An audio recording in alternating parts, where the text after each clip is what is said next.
hanggang sa tumayog na ang libad. Sinasabi sa sarili na patuloy kasi mapuno yung mga pagdududa, maging masaya na puro panggap. Habang di naman talaga tapos ako na mangyari, bakit pa ba ako natuto mag-rap? Kung di ko to kaya ang galawan, pabayaan at di pangatawanan. Ganun talaga kailangan sumugal, kailangan na umusad kahit matagal. Ang proseso ko na kaya, kalin may di ako ng daya. Tsansa lang ako kinukuha para sa mundo ko magulo ko tuloy ang makalaya.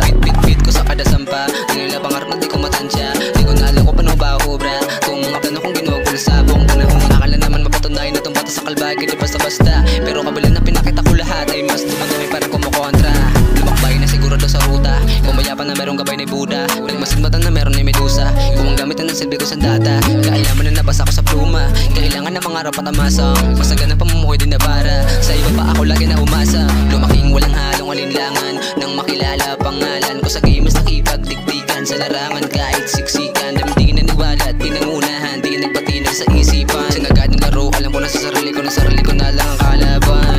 Patuloy kong tinanaw, di na para ako tuloy ang pamaligaw. Sinagad na sa eksena na patuloy naniwala, walang balak na hindi kilala kong sisigaw. Mas planado na at sinagad na at mas ganado pag nakapagsulat. Tila sa bukid na pa ako nalalim, pagbulo na di mahirapan pa na umangat. Sinanay ang sarili ko palagi, pumasok sa maliit na espasyo.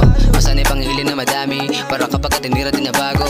Wala na akong halong pagsisisi, kahit yung pangarap ko malabo. Kahit sinasabi na marami, ginawa kong dahilan para maging klaro.